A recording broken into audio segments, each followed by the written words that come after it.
پنسار والے نے ہنس کر کہا، بھائی یہ 4 دانے ہیں جادو کے، وہ کیسے؟ وہ بولا، استعمال کر لینا پھر خود سمجھ جاؤ گے۔ میں نے ہنس کر کہا، بھائی میں نے بہت نسخے آزما لیے ہیں، اب کون سا نیا جادو رہ گیا ہے؟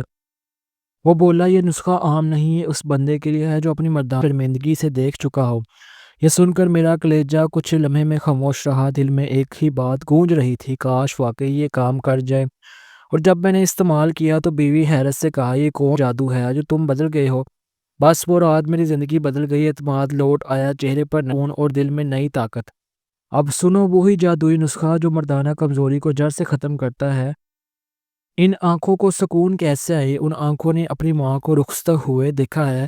یا اللہ، میں کچھ نہیں چاہتا، کچھ بھی نہیں، مجھے سب میسر ہے، بس مجھے تو قلبی سکون کی۔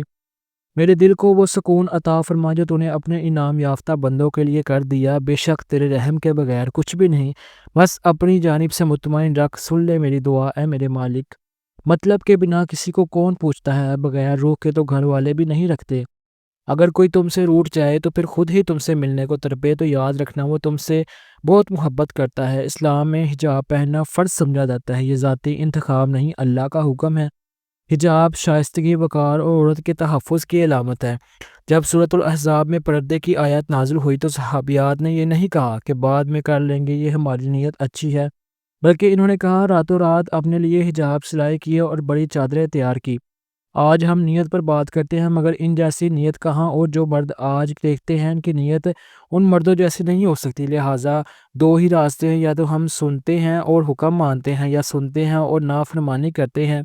اس لیے پردہ کرنا ہمیں اپنے اوپر لازم سمجھنا چاہیے، اور یہ صرف رسم نہیں، ایمان کی حفاظت ہے۔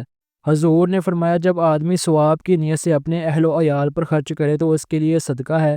اہل بیت اطہار کی وصیت۔ حضرت امیر المومنین حضرت علی نے فرمایا، لوگوں کی توقع سے بڑھ کے کسی چیز کی تاکید نہیں کی گئی، یہی ہماری اہل بیت کی وصیت ہے۔ اللہ کے پسندیدہ اعمال میں سے 2 قطرے اور 2 نشان ہیں۔ ایک قطرہ وہ آنسو جو اللہ کے خوف سے رکتا ہے، اور دوسرا وہ خون کا قطرہ جو اللہ کی راہ میں بہایا جائے۔ اور 2 وہ نشان، ایک وہ جو اللہ کی راہ میں زخم سے آئے، اور دوسرا وہ نشان جو کسی فریضے کی ادائیگی سے ظاہر ہو، جیسے سجدے کا نشان۔ حضرت علی نے فرمایا، غیرت مند انسان کبھی زنا نہیں کرتا۔ سنت نبوی کو عام کرو، ہیلو نہیں السلام علیکم کہو، اوکے نہیں انشاءاللہ کہو، ہائے نہیں فی ایمان اللہ کہو، تھینکس نہیں جزاک اللہ کہو، نائس نہیں ماشاء اللہ کہو، فائن نہیں الحمدللہ کہو، گریٹ نہیں سبحان اللہ کہو۔ کتنے پیارے الفاظ ہیں جو زبان سے نکلے اور دل کو بھی پاک کر جائے۔ دریا اپنا گندا پانی خود صاف نہیں کر سکتا، اسی طرح انسان کا علم بھی اس کے نفس کو خود پاک نہیں کر سکتا۔ جب تک اللہ کی توفیق شامل حال نہ ہو، اور نہ عبادت کام آتی ہے، نہ علم نفع دیتا ہے۔ اصل پاکیزگی اس کی دل کی ہے جو عاجزی، خوف خدا اور محبت الہی سے نرم ہو۔ آج کا نسخہ خاص، مردانہ کمزوری جڑ سے ختم۔ ایک بار آزما لے، دودھ میں صرف 4 دانے ڈال کر پی جائیں، بیوی آپ کی فین ہو جائے گی، آپ کے آگے ہاتھ جوڑے گی، پورا محلہ آپ سے نسخہ پوچھے گا، آپ کی سالے کی کال آئے گی، نسخہ بتاؤ۔ ایسا ظالم نسخہ! 4 دانے عام دکان سے نہیں ملیں گے، یہ آپ کو پنسار کی دکان سے ہی ملیں گے۔ آپ نے نام لے کر طلب کر لینا ہے۔ آپ نے نسخے تو بہت آزمائے ہوں گے، لیکن جو نسخہ میں آج آپ کو بتانے جا رہا ہوں اس کو دھیان سے سننا، کیونکہ اس کی ایک شرط ہے کہ اگر آپ کو جریان احتلام کا مسئلہ ہے تو یہ نسخہ استعمال نہ کریں۔ ہاں، اگر آپ کو صرف کمزوری ہے، یعنی بیوی کے پاس جاتے ہیں اور 1 منٹ کے اندر فارغ ہو جاتے ہیں، بیوی کا نام لے کر گھبراتے ہیں، تو پھر اس نسخے کے لیے ایسے مسئلے ختم ہو جائیں گے، کیونکہ آپ نے رجب اقوال کو فالو کیا ہوا ہے۔ تو چلتے ہیں آج کے اس کمال کے نسخے کی طرف۔ 4 دانے، 1 پاؤ بادام، 1 پاؤ اخروٹ، 1 پاؤ کھجور اور 1 چھوٹی ڈبی شہد کی۔